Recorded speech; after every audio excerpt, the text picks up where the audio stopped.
Welcome back to the channel again, everybody. This is Todd. We're on the back patio. I'm putting together a string of these today. I think this will be my third. Now granted, I haven't consumed the entirety of at least one of the other two I've done today because I didn't like it. It's the price you pay. And what we got going on this round is Dr. Dank from Wicked Weed. Now Wicked Weed is in Asheville, North Carolina. I've been to the brewery. Pretty fun place. I mean, all Asheville's a fun place. I'd like to go back at some point. This is 5.3%. Oh, good God Almighty! This is 6.7% ABV. It is an IPA with pineapple. Now, let me clarify two things for those of you that might be new to the channel. If you watch the channel a lot, you know I really am not the biggest fan of IPAs. It's just that the shelves are so freaking lousy with them. It's difficult to find anything else to review. However,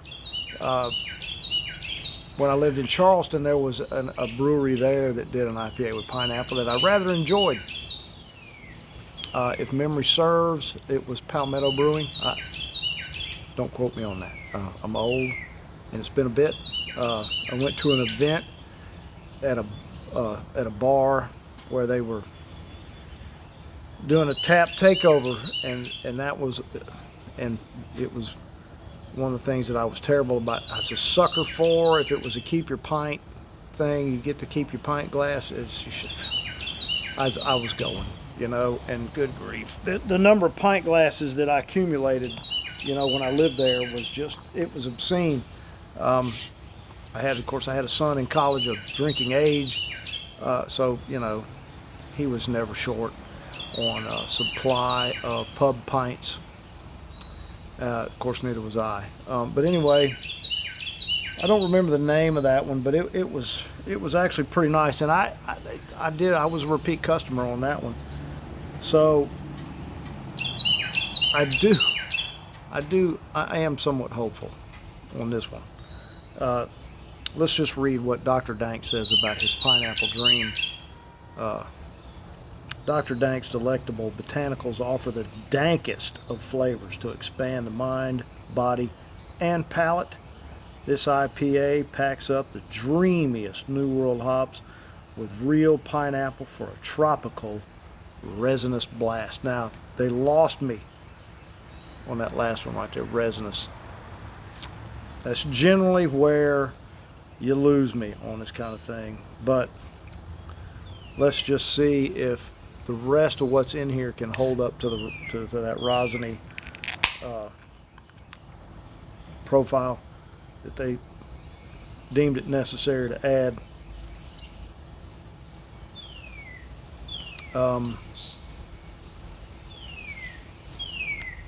This is most likely going to be the last one of these I do today because, quite frankly, it's getting time to fire up the grill and all that. I like to relax and not fool with this kind of thing while I'm doing that. You know what?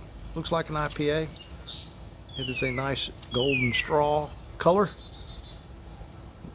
Fairly lightly carbonated. Large bubbles in the head. Don't see that all that often. Ooh. She's a fruity one. And there's a lot coming off the top of this glass. That's amazing, really. I mean, you can definitely pick up the rosiny hops in there, but it's really tropical too. That's one of the more aromatic cans of beer I've opened up in quite a long time. So we'll see if the flavor profile, you know, can hold up to that. Now of course, glass is frosty. I'm in the deep south, and it's probably 80% humidity out here right now, which is low for this time of year. So there's a lot of frost on the glass, but it is clear. This is not a hazy IPA by any stretch.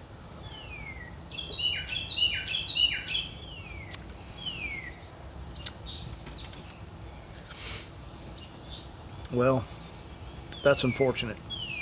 Uh, my first impression that it's really thin.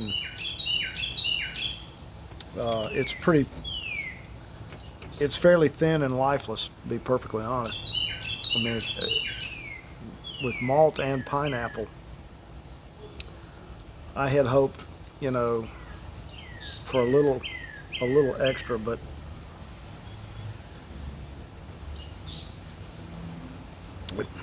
it's just not there. Um, it is. I mean, it is a little rosny, but it's not. There's not much.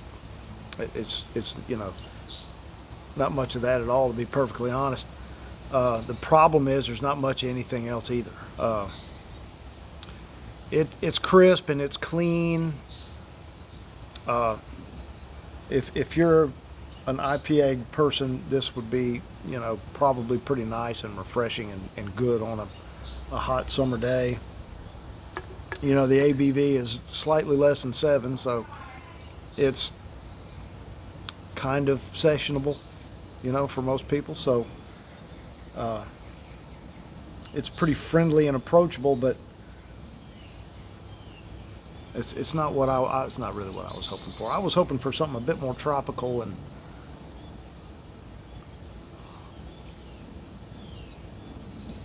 this one ain't it. There's absolutely nothing offensive about it. I'm looking for something else there to kick in, and you can find a pineapple if you think about it enough, and it's there, but there's just not enough happening with that to capture my imagination and to keep me interested in it, interested enough to go buy it again. I mean, that's the problem. I bought it based solely on the presence of the pineapple, because I had one in the past that was done somewhat differently that I found far more pleasant, because the pineapple kind of added to the tropical notes of everything else, probably citra hops and whatnot in there that made it, a bit more interesting and a bit more flavorful. This one just falls short of that.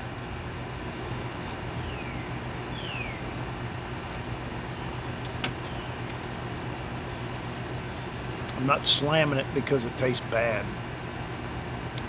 I'm just not all that excited about it because it's just a bit thin and disappointing. I really don't know how else to put it. If you're kind of new to the whole IPA game, this might not be a bad place to start, because it is an easy drinker. We'll go with that and wrap this one up. So please like and subscribe. As always, I hope you do. And if you find this information, useful in any way, comment. And as always, enjoy your adult malted beverages responsibly.